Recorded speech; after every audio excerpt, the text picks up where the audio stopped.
It was 2016, and in my last year of high school, a group of friends and I decided not to attend the pep rally for the girls' basketball team, which, by the way, was going to the playoffs for the first time. After all, my last class of the day was drama, a subject I took just to add credits.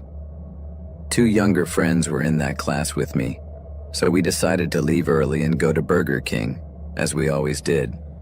But the managers and security guards were on the lookout, on a mission to catch the rascals who decided to sneak out. So to avoid being discovered, we took a shortcut through a nature trail on campus. As we walked along the path, we came across a guy I had never seen before. He was a slim guy with messy black hair, wearing baggy jeans and a fairly plain white t-shirt. He was shorter than me, but what stood out most was his unkempt appearance. He had leaves and twigs in his hair, and his white t-shirt was stained, while the knees of his jeans were stained green and brown. He looked like he had been in the forest for days. I even briefly wondered if maybe he lived in that same stretch of forest where we found him. Who knows? Maybe he was a homeless kid and had found shelter there. In any case, we decided to ignore him and continue on our way. We were walking parallel to the school when the boy started to approach us, visibly agitated and with a look of fear on his face. My friends, who were a couple of jokers, greeted him without thinking. It was just a casual gesture, but the uneasiness he emanated could not be overlooked. Suddenly he addressed us and asked us what we were doing in that place, and we told him the truth, that we had escaped from the rally. At that moment, one of my friends made a joke about him looking like he was camping, and the 3 of us giggled nervously. But the boy didn't smile. Instead, he told us that he had been left at the school that morning, where he was supposed to wait for a bus to take him to an alternative school, a place where kids who have been expelled are sent. When I heard that, it all made sense. Of course, he was wearing the infamous uniform of that alternative school. But even so, that didn't explain his deplorable state, so I asked him why he was such a mess. Then he explained that when he got to school, he had played dumb and decided to hide all day, instead of getting on the bus. However, there was something else that caught our attention, and that was that he seemed to be scared of something. We were in the forest and the boy kept looking around suspiciously, as if he feared that someone was looking for him, or that we weren't really what we seemed. Something in the atmosphere made me feel uncomfortable, and his attitude really unsettled me. A few minutes later, we realized that there was no point in staying any longer. So we told him we had to leave before the rally ended. Hearing the word rally, he became excited and began to walk with us towards the parking lot, becoming more and more pleasant. He asked us to take him to the school, and although we tried to find excuses, it was clear that he wasn't going to take no for an answer. He told us that they would soon find him and that he would get into a lot of trouble for running away. We tried to suggest that if he stayed there, they would find him in the woods, but he looked at us and said that we didn't understand his situation. However, things were about to take a terrifying turn. Seeing that we were looking for excuses to walk away, he suddenly came closer and pulled a gun out of his waistband. At that moment, my stomach dropped. I felt an icy sensation in my body, as I had never been so close to a gun. The situation was becoming dangerous now. Not only because he had pulled out a gun, but because the whole encounter was strange and his attitude was very disturbing. One of my friends, very cautiously, suggested that he should probably get rid of it, that it wouldn't do him any good trying to appear friendly as if he didn't feel threatened. But the guy stood still looking at us, as if he were deciding something. Finally, I broke the silence and told him we wouldn't tell anyone what had happened, but that we really had to leave as the rally would be over soon. Just when I thought I could get out of this, my other friend, who had been almost in incognito mode, spoke without thinking and suggested that it would be better not to go any further, making a gesture towards the gun. It was a tense moment.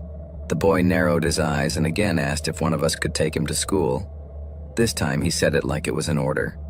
I'm not usually a very brave person, but at that moment I don't know what came over me. I just blurted out, "Okay." The atmosphere was tense and the silence became quite uncomfortable. And then suddenly, the boy asked us if we wanted to see something. My friend Edgard, who is always a bit impulsive although he was uncomfortable, didn't seem afraid to confront him. I wasn't that scared either. But my other friend Tommy was the complete opposite. He avoided conflict at all costs. At that moment, Edgard and I looked at each other, weighing up the possibility of confronting him and trying to take the gun from him. But we had the feeling that this could become more dangerous. Tommy, on the other hand, looked visibly nervous and asked him what he wanted to show us. But just before the boy could reply, Edgard jumped up and said, "We don't want to see anything, in fact, we should leave," and began to walk quickly away. Tommy and I followed his example, but after a few steps we started running towards the parking lot. I looked back when we were about 50 paces away and saw him standing there watching us. He had put the gun back in his pocket before taking a path toward the back of the forest. What a relief. When we finally arrived at the parking lot, the scene was not at all reassuring. There were police officers everywhere. My friends and I arrived drenched in sweat, scared and out of breath. About 10 minutes later, the officers found the boy.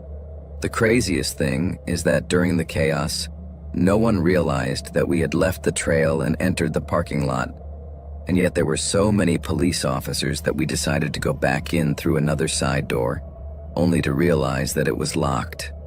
At that moment, an administrator discovered us and took us inside, putting us in a classroom where we could talk to others and find out what was going on. As we put the pieces together, we learned the truth. It turns out that the boy had run away from the alternative school as he had mentioned. He hid in the nature trail, broke into a car belonging to a nearby church and stole a semi-automatic shotgun and a pistol. After that, he sent a text message to his girlfriend, warning her that he was going to do something horrible and that when she saw his name in the news, she'd better turn off the TV. It turns out that the boy gave her chilling details about his plans to enter the school and shoot the students. Realizing how bad the situation was, she contacted the police. As if that weren't enough, the school closed its doors until someone reported that 2 guns had been stolen from his car behind our school. The police finally put the pieces together and found him hiding in the woods. I guess when he saw us, the boy decided to hide the shotgun, but he didn't have enough time to hide the pistol. Or maybe, in his mind, he had already crossed a line from which there was no return. It was a terrifying experience, and the feeling that something terrible could have happened haunts us to this day.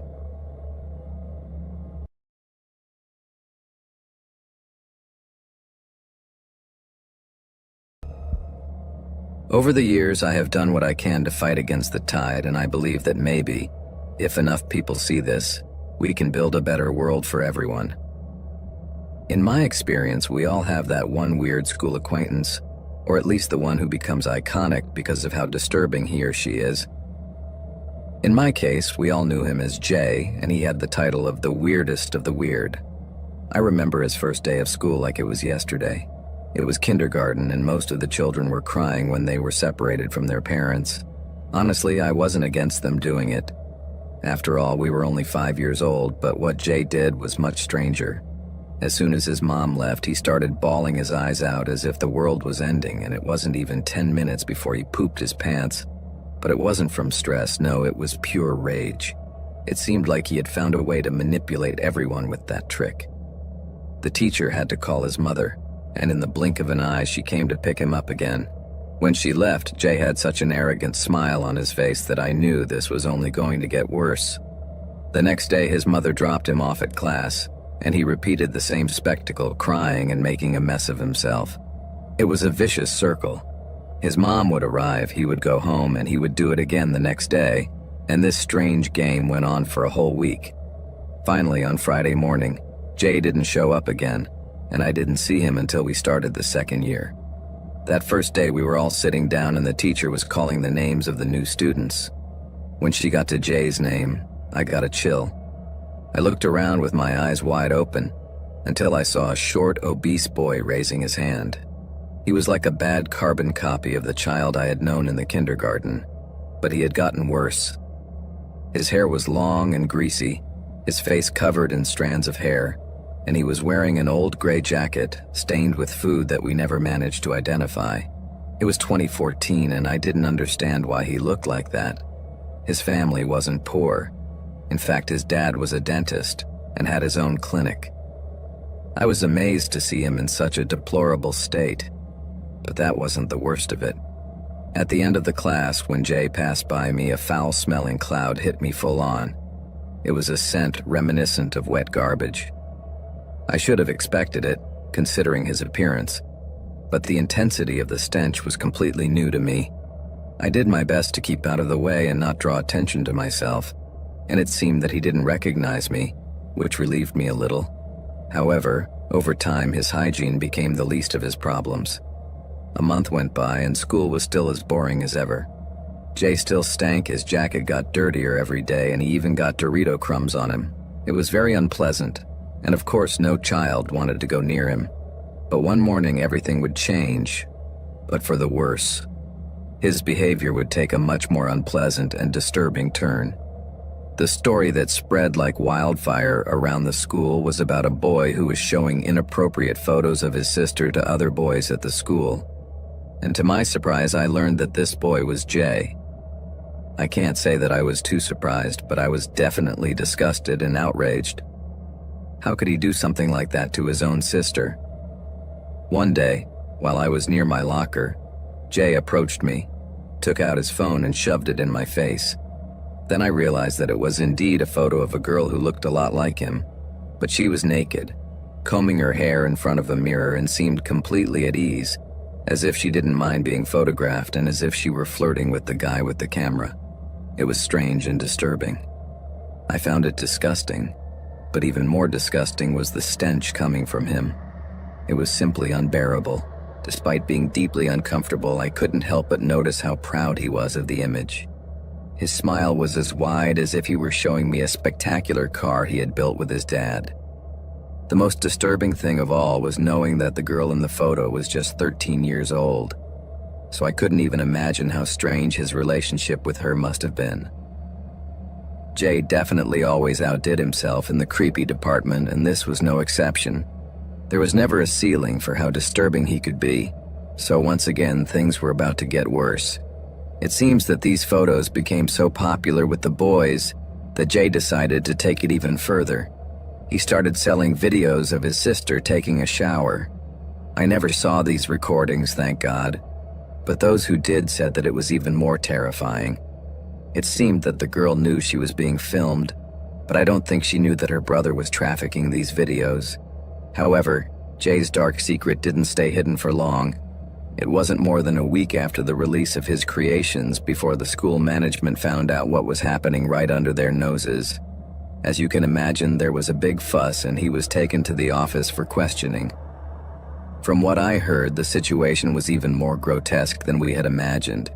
It was said that he and his sister had been involved in a physical relationship for about 3 years. And he wasn't just selling videos at school. He was also marketing much more explicit clips on the dark web. I couldn't believe it, but the rumors were rife, and Jay's sudden disappearance gave rise to all sorts of speculation about his whereabouts. What I did know was that he disappeared as quickly as he had arrived, and most people didn't miss him. One rumor that circulated was that he had spent some time in a juvenile center and had been released with a simple warning, but the big question was how long it would take the authorities to come after him. Unfortunately, life went on, and I guess people forgot about Jay. Even though he was a disgusting guy, I felt bad for his family, especially his younger sister. She suffered the most. Her life became a disaster after the whole scandal, and in the end she had to leave school. Imagining the damage all this must have caused her makes me wish she had been able to rebuild her life. As for Jay, he apparently didn't change. On the contrary, I recently heard a rumor that he had been arrested for sexual abuse, and although I don't have any more details, I know that guys like him are destructive and only ruin lives in their path. The world would be a better place without people like him.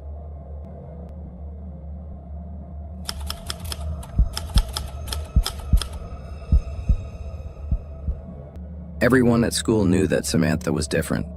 And I don't mean that she was just weird or eccentric, but that she was really different. In a place where everyone seemed cut from the same cloth, Samantha stood out like a shadow in the light. She was a goth girl, if that term is still used. but not the kind you see in the movies. No, she was something else. Her skin was so pale it almost seemed translucent, as if she had never seen the sun, and in fact, she did everything she could to avoid it. She always carried a black Victorian parasol with her, as if it were her personal shield against the world. It was like her armor, her way of protecting herself from everything around her. Her style was eye-catching, of course. From her coal-black hair to her shiny patent leather boots, everything about her was dark. She didn't use colors at all, only black. For most, both her way of dressing and her way of being were a complete enigma, and of course there was a lot of gossip about her. Although she seemed calm and reserved when she spoke, she did so with a sarcasm so sharp that it could leave anyone speechless. Most people didn't realize it, but behind that serene and somewhat prim facade she always displayed, there was something else. Something really dark and macabre that went beyond a simple choice of look. Something that explained why she acted so strangely and that no one could even imagine. But before going into details, I must warn you. If you are sensitive about animal cruelty and such like, you might want to stop reading here because what comes next is not easy to digest. Although not everyone who knew her could imagine it, Samantha really did have a very dark side that few ever saw. I could never justify her actions, but after getting to know her a little better, I understood that there was something deeply broken inside her. She was intelligent, perceptive, but she also carried a rage that led her to do things that no one could understand. We had been studying together since 6th grade, and although she always sat in the seat next to me, I could count on one hand the number of times we had struck up a conversation. However, there was one time when I found her in a better mood than usual. She had said hello to me in the corridor, and when we were in the cafeteria, we talked about a very boring science class we had that morning. This was strange, since Samantha hardly ever spoke to anyone, only when necessary, so since she seemed more receptive that day, I took the opportunity to ask her a little about her life, and although at first she was evasive, once she gained confidence with me, it was like opening Pandora's box. Samantha revealed to me some very shocking things that she experienced during her childhood with some relatives, from the insane control of her mother to situations of physical and psychological abuse by her uncle and her cousin, who lived in the same house with her and her mother. Knowing that, I understood that perhaps all that darkness that she showed on the outside was really a reflection of how she felt on the inside. Years later, when I was at university, I remembered Samantha. She had failed the penultimate year, so at that time she was in her last year of secondary school. Although our lives had taken different paths, we were still in touch from time to time, but there was a period when I didn't hear anything from her, so I decided to call her. It was her mother who answered the phone, but what she told me left me frozen. Samantha is no longer here. My heart stopped when I heard that, and of course I imagined the worst. I asked her what had happened, hoping she would tell me that she had passed away, but she didn't. She assured me that Samantha was alive, but that she wouldn't be able to talk to me. That last sentence left me confused, with more questions than answers. But when I was about to ask her to explain, she simply hung up and didn't reply. After she hung up, I was very intrigued and concerned too, so I decided to investigate. I called a friend whose father was a retired policeman, someone who always had information about what was going on in the neighborhood, and I asked him if he knew anything about Samantha, but I was definitely not prepared for what he told me. It turns out that shortly after we drifted apart, cats started disappearing in the community, and when they were found, their bodies were torn apart and drained of blood. At first, people thought it was the work of coyotes or wild dogs, but there was something more, something sinister about it, as no known animal would do to its prey what was done to these poor kittens. Often the blood found at the scenes did not match that of the animals found there, and rumors began to spread throughout the neighborhood, some even whispering that the culprit was the chupacabras. In total, 25 cats disappeared, and everyone was very upset. The owners, who had previously let their pets out, now kept them locked up all the time, fearing that they could be victims of the mysterious creature on the loose. The atmosphere in the neighborhood was one of pure fear and confusion, but everything changed one night when someone caught the person responsible for this atrocity red-handed. One night, a neighbor was walking his dog when he saw a car moving slowly down the street. At first, he thought the driver was lost, but then he realized that he was trying to catch a cat that was near a dumpster. When the person in the car realized that they had been seen, they sped off, but it was too late. The neighbor had taken down the license plate number and passed it on to the police. Until that moment, the authorities hadn't paid much attention to crimes against cats, but everything changed when they discovered who owned the car. It turns out that yes, just as you imagined, the owner of the car was none other than Samantha. But that wasn't all. It also came to light that she already had a history with the police, and although she had never been convicted of anything serious, there were rumors that she was a devil worshiper and other nonsense, but nothing had ever been proven. This time, however, things were different. During the interrogation, Samantha confessed to some chilling things, including using animals as part of her rituals and using their blood as an offering, but surprisingly, she was set free. The press didn't even mention her name, but the disappearances of cats stopped and no one ever spoke of the subject again. When I heard all this, I was shocked. Samantha had always had an inexplicable hatred of cats, and I never knew why, but something in her past must have triggered that behavior. And although I don't want to think that our estrangement had anything to do with this new macabre phase in her life, the truth is that it was after we stopped talking that her problems began to intensify. A couple of months later, when I returned to my city, the subject came up from time to time. A friend even told me that he had heard rumors that Samantha drank cat's blood. Although it sounds extreme, it didn't surprise me that much. Through other friends, I found out that she had been taken to a mental health center in the West after her release, but what happened next remains a mystery to me. As terrible as her behavior was, I sometimes catch myself hoping she'll call me. I'd like to hear her side of the story, although I don't know if that will ever happen. I really hope Samantha finds the help she needs, because it would be awful to think that other pets are in danger because of her, or even worse. If she ever contacts me, I promise to update this story, but for now I'm left with the uneasiness of not knowing how it all ended.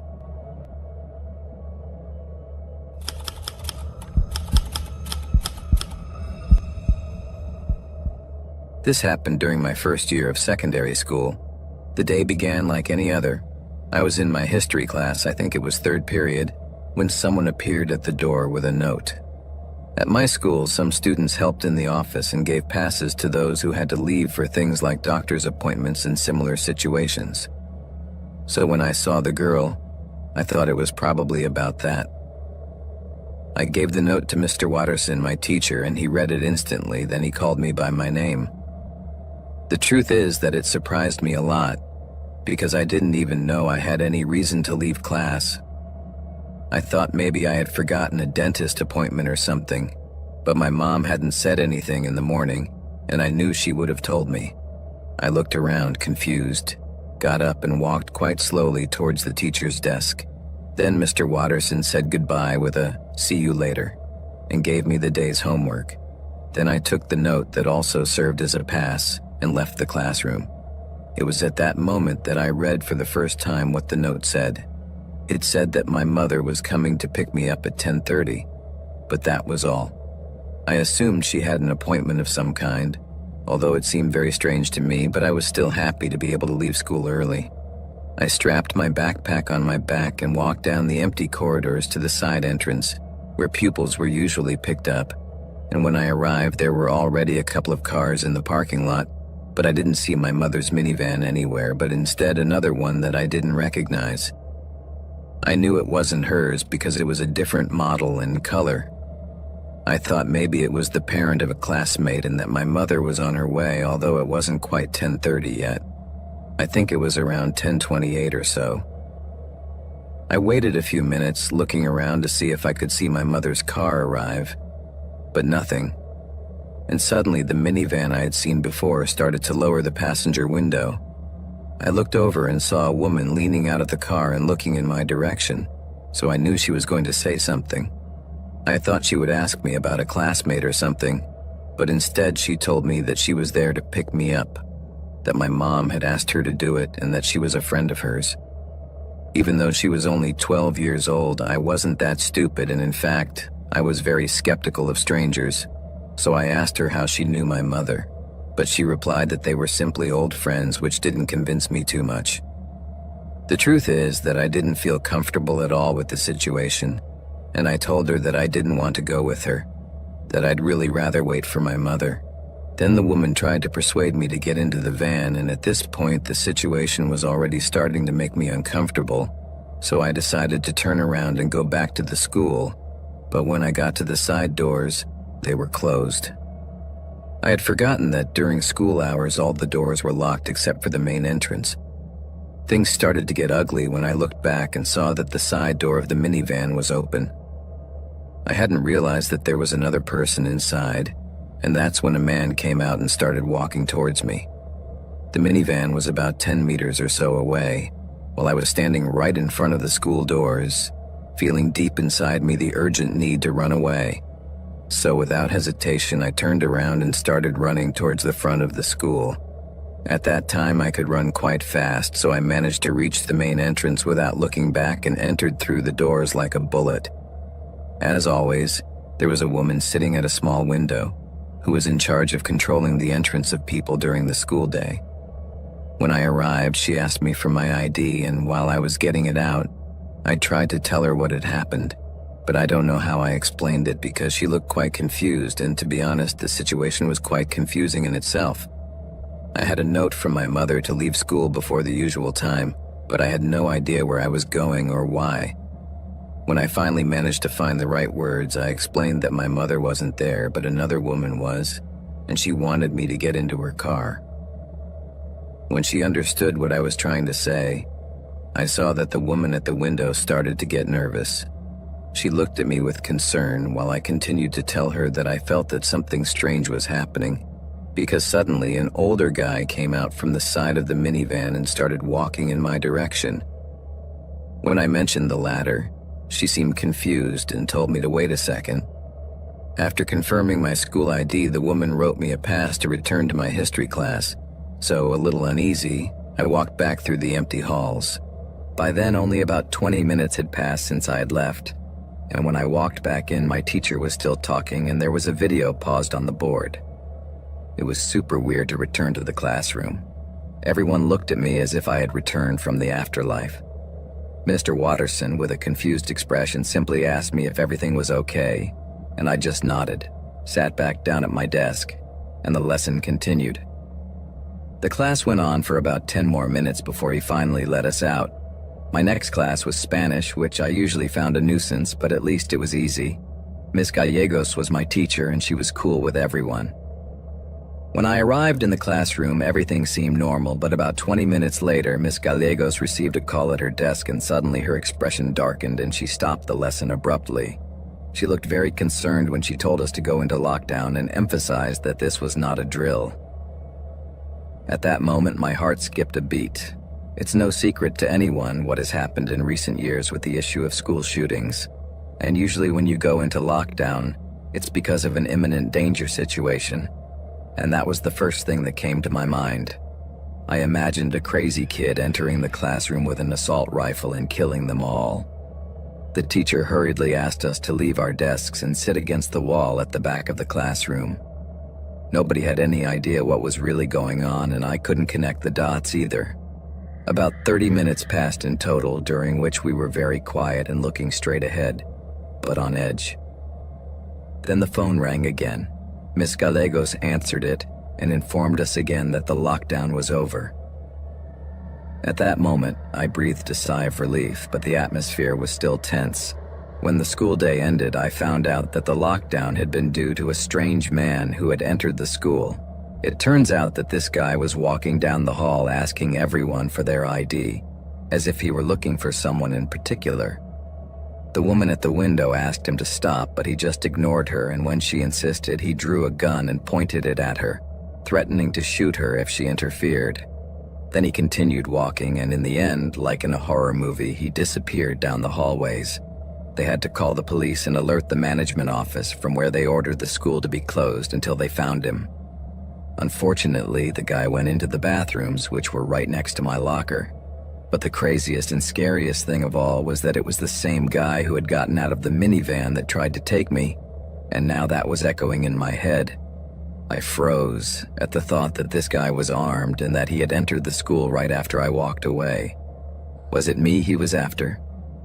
And what's more disturbing, what for? This event became the most chilling thing that has happened to me so far. That man and woman seemed to be planning to kidnap me for some reason, but I still don't understand who they were, how they knew I was there, and why they wanted to kidnap me. The idea of what could have happened if I had ignored my instinct and got into that van really gives me the shivers. I later asked my mom about the note, but she had no idea, and when I told her what happened, she almost had a heart attack from the shock. But she also had no idea who those people could be and why they wanted to kidnap me. From then on, my parents wouldn't let me out of their sight. They took me everywhere.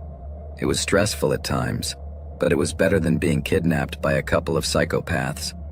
Fortunately, I never got involved in anything like that again, but sometimes in the middle of my routine, I can't help but remember that day.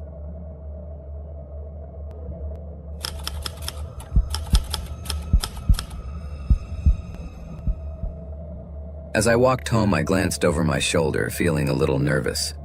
I wasn't sure if I was really being followed or if it was just my imagination, but I could have sworn that guy had been following me since I left work.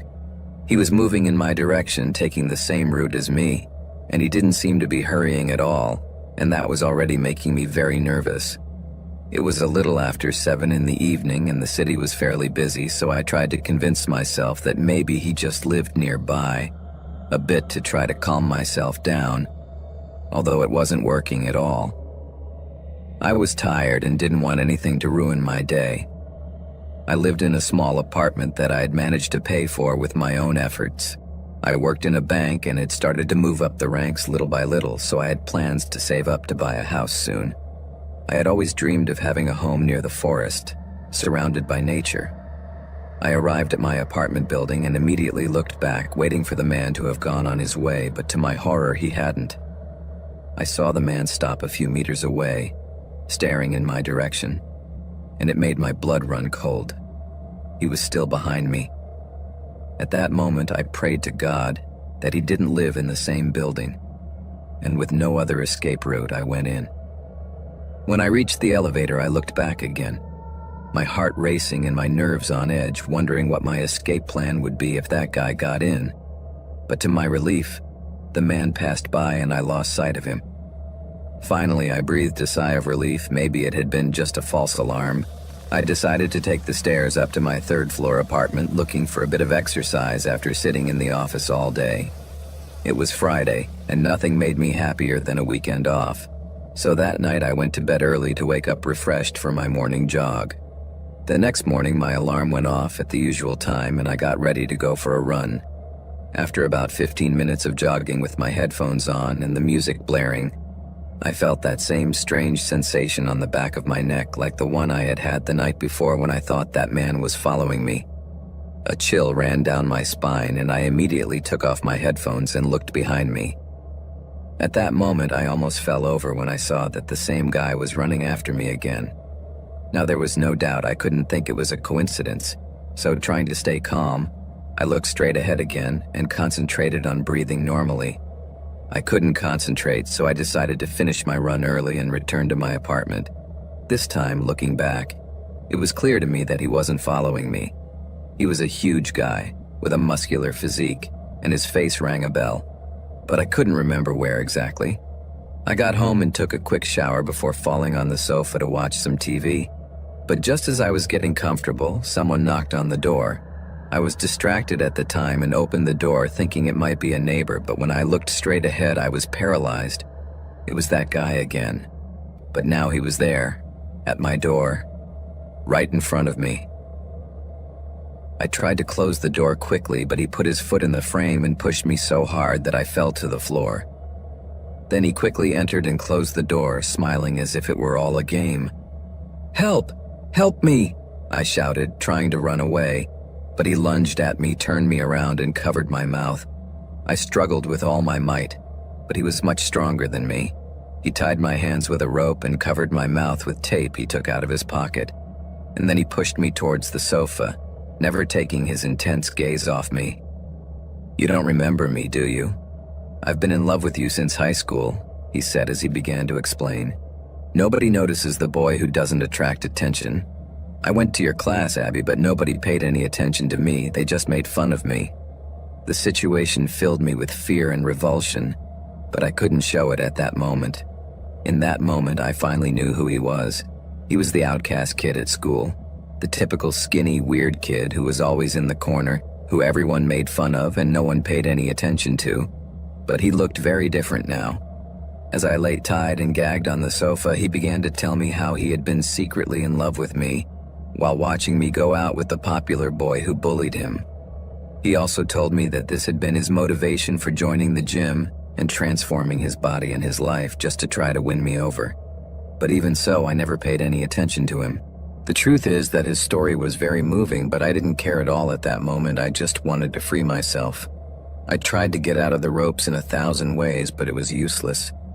"I always loved you, Abby, but you never had eyes for me," he continued with palpable madness in his gaze. I fought against the terror, trying not to show my panic. I was on the defensive, but then an idea suddenly occurred to me. I gestured to him to take his hand off my mouth, letting him know that I wanted to say something to him.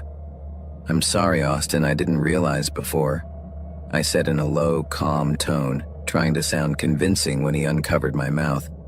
"But I see you now and I think you look amazing." I waited for his reaction to be positive, and luckily it was. He became kind, smiling a little, so I continued acting. I asked him to untie my hands, and to my surprise, he did so immediately. At that moment, I breathed a sigh of relief and rubbed my wrists to ease the pain of the bindings. "I'm glad you love me now, Abby," he said as his hands fluttered through my hair. I tried to stay calm as he smiled and caressed my face. I knew I had to be patient and wait for my moment to escape. Mainly, I needed something to distract him. So with a fake smile and a seductive tone, I said, "You should have approached me in high school. I would have noticed." Meanwhile, I tried to act calm while he told me that he was afraid then and other things that I don't remember because I didn't listen, but I nodded as if I really understood what he was saying. Then he came closer to kiss me, and I knew that I had to accept that kiss. It was the only way to convince him that I was serious. When I noticed that he had completely let his guard down, I suddenly started coughing and pretending I needed water. He looked at me in panic, so without thinking, he ran to the kitchen to get some. At that moment, I seized the opportunity and shot out the door, rushing down the stairs and screaming for help. Austin yelled at me, and I heard him running after me, but I was already downstairs, almost on the street. I was very lucky to run into my neighbor Tom, who was a huge guy, and definitely no one wanted to mess with him. So I rushed towards him in desperation and explained to him in a hurry what was going on. And when he saw my state, he told me to stay behind him while Austin approached. When he was in front of him without saying a word, Tom punched him in the face and ordered him to back off. Then, furious, Austin replied, "I've waited too long for this, so no one is going to steal it from me." And he punched Tom back, but Tom dodged it and hit him again, knocking him down. In the middle of all this chaos, a policeman suddenly appeared and asked Austin to put his hands up, but he was so fixated on me that he ignored him and instead lunged at me again. It was then that the policeman shot him in the leg. But the craziest thing of all was that he fell to the ground, screaming in pain. And yet he still tried to crawl towards me, but they handcuffed him and took him away. It was absolutely terrifying. That guy was completely crazy, and now I realized how dangerous he really was. I was trembling with fear where I was, so I needed a moment to calm down before giving my statement to the police. Austin was taken to a psychiatric center, and honestly, I don't know how long he would spend there. After that, I went back to my routine, but I never went out running again. That experience left a deep mark on me that took a long time to put behind me.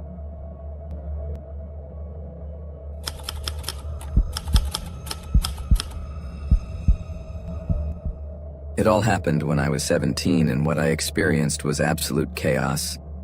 I remember I was in the middle of class just trying to stay awake during the 4th hour of the school day when suddenly the intercom went off. The principal spoke in a tense voice. "Attention, students and staff, this is a code red. Please activate lockdown procedures." At that moment, my heart stopped. The idea that something serious was happening scared me.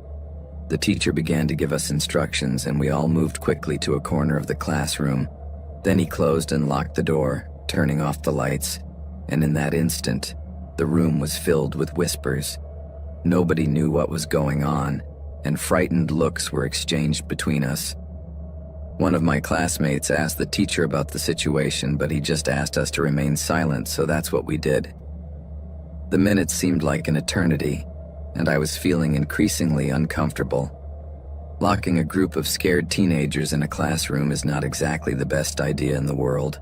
Some people took out their phones while others continued to murmur, filling the classroom with anxiety and nervousness. Every noise we heard outside the room made us more nervous, and as time went by, the uncertainty grew, and we all began to be terrified by the possibility that there was an armed intruder lurking around. Some of the kids speculated about what was going on, mentioning rumors they had heard, and the tension began to be unbearable. At one point, one of the students got up and looked out. The teacher immediately told him to sit down, but the boy said he had seen a guy in a red sweatshirt walking down the hall, and I wasn't sure whether to believe him, but we all had that eerie feeling that everything could blow up at any moment. All those hours seemed like an eternity until we finally heard an announcement over the intercom. "The lockdown is over. Remain calm and proceed with caution."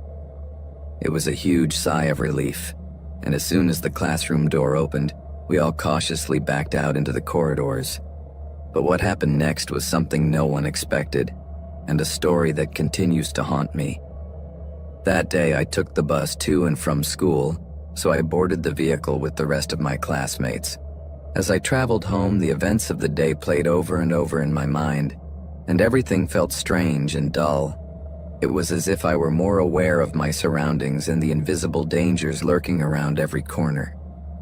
As I got off the bus, I noticed something strange. There was a car parked near my house. It wasn't a car I recognized, but more alarming was the fact that I only lived with my parents, who were at work at the time. The car wasn't right in front of my house, but further down the street, and since we lived in a rural area, the yards were bigger and traffic was scarce. However, despite noticing the strange vehicle, I hurried inside, hoping that the driver would leave before I got there. But when I looked out of the window, the car was still there and I could see that there was someone inside.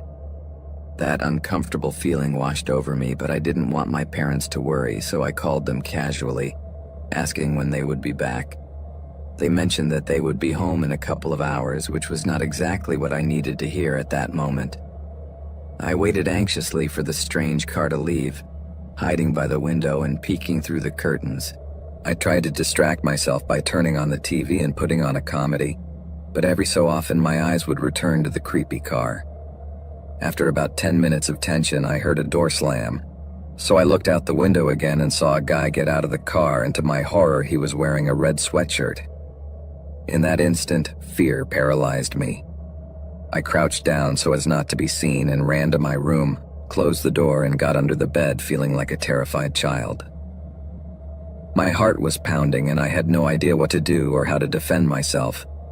In that moment of panic, I heard a knock on my bedroom window, and that made me jump. Quickly, I took out my phone and dialed 911. I was certain that this guy was the same one from school and that he didn't have good intentions, so I informed the operator of everything that was going on and they told me that the police would be on their way. However, the silence that followed was too disturbing. The guy had only knocked on the window once, and I was still hiding, waiting for him to leave.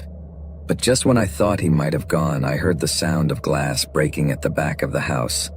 I was sure he had broken in. I heard strange noises after that, and my heart beat even faster. I was desperate and terrified. I had no idea who this guy was or what he was looking for. Suddenly, I began to hear heavy footsteps coming up the stairs and my heart stopped. I cannot describe the level of terror I felt and the number of chaotic scenarios that unfolded in my mind. But as I prepared to face the worst, I heard the police sirens, the most comforting sound I had heard that day. The man, hearing the sirens, ran down the stairs and escaped out the back of the house, like a thief caught in the act. Less than a minute later, the police arrived and caught the guy running away through the neighbor's backyard. I later found out that he was indeed the same guy who had caused the lockdown at my school that day. Apparently, he had managed to get in before the school day started, and although someone saw him, he managed to escape without being caught, probably because he went out through an open window. I couldn't believe he had now shown up at my house. That made me feel that maybe he had been stalking me, and that idea distressed me. But the most important thing was that I no longer had to worry about him, at least for the moment, as the man had been arrested and locked up, as he had a good criminal record with the police. The adrenaline began to subside, and I felt a strange mixture of relief and paranoia that I cannot explain, aware that there was a part of me that would always remember that terrifying day.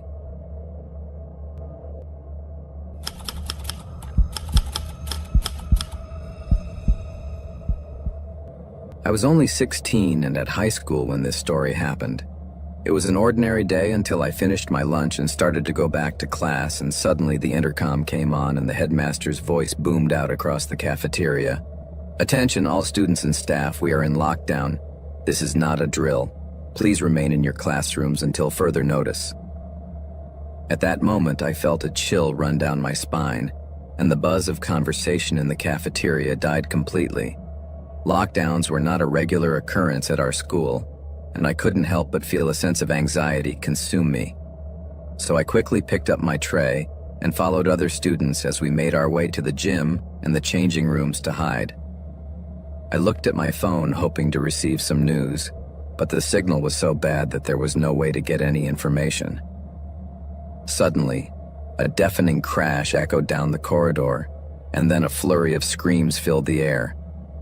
My heart raced as I realized that the danger was much closer than I had imagined. I could hear heavy footsteps approaching down the corridor, gunshots and terrified screams, as my companions and I huddled together and moved quickly, trying to make as little noise as possible. We had no idea what was coming. Time seemed to stand still, and we were all trying to fit in like sardines in a can. It was so crowded that I decided to leave the group, as it was taking too long for all of us to fit in the gym and the changing rooms. So I decided it was best to go out one of the gym doors leading to the outside. The PE teacher was there, but he made no attempt to follow me.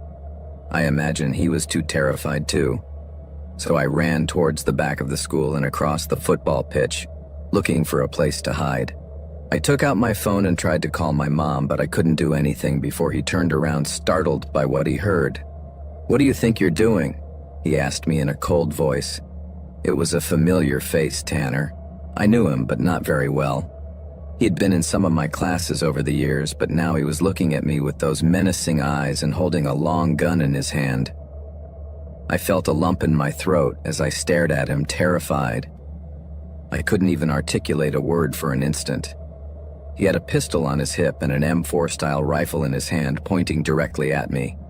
"Hey, don't do this," I begged him. Adrenaline was coursing through my veins as he hesitated. "I'm gonna blow my brains out today," he said. And without thinking, I stood up and faced him, knowing that this could be the end.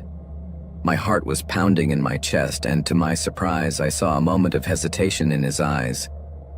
Then I knew I had to try to reason with him, to make him understand that there was another way to act. "Look, you have to stop this," I said, trying to make my voice sound firm. "It doesn't have to end like this. Think about what you're doing." To my surprise, after about 5 minutes of pleading with him, he put the gun down, and then suddenly he broke down and started to cry. He was on his knees, with his fingers intertwined at the back of his neck, crying heart-rendingly like a little child. In his eyes, there was a mixture of despair and pain as he confessed to me that he just wanted all the suffering to end. I felt somewhere between compassion and fear. I was completely paralyzed, not knowing what to do. In the end, Tanner turned around and left me there alone, in a state of total shock. I knew I couldn't just stand there. It was clear that his state was one of complete instability, so things could get out of control at any moment. So I made a decision in an instant. I had to get out of the school. I could see the playground in the distance, so I ran towards it, looking for a place where I could feel safer. Then I hid behind a fence near the swings, trying to catch my breath and thinking about my next move. Suddenly, I heard footsteps approaching again, and I knew I had to act fast. Peering out from my hiding place, I saw Robert. Thank goodness. It was a relief to see him because he was one of my best friends. He told me that he saw me running away and that he had followed me. He also mentioned that he had seen everything that happened between Tanner and me, and that he almost got lost trying to find me. Luckily, Tanner didn't hurt anyone that day, despite his intentions. Surprisingly, all his shots went into the air, and after leaving me at the soccer field, he allowed the officers to come and arrest him. It's incredible how he had managed to escape a horrible ending. I could hardly believe it. I thanked God infinitely for the fact that Tanner had hesitated when it came to carrying out his plan, and had finally decided to do the right thing, because that's not what usually happens in these cases. I ran home as fast as I could and told my mom everything while she hugged me, and we both ended up crying with relief. Tanner was a boy who had been bullied all his life. Obviously, that didn't give him the right to do what he did, but it's clear that something in our world definitely needs to change.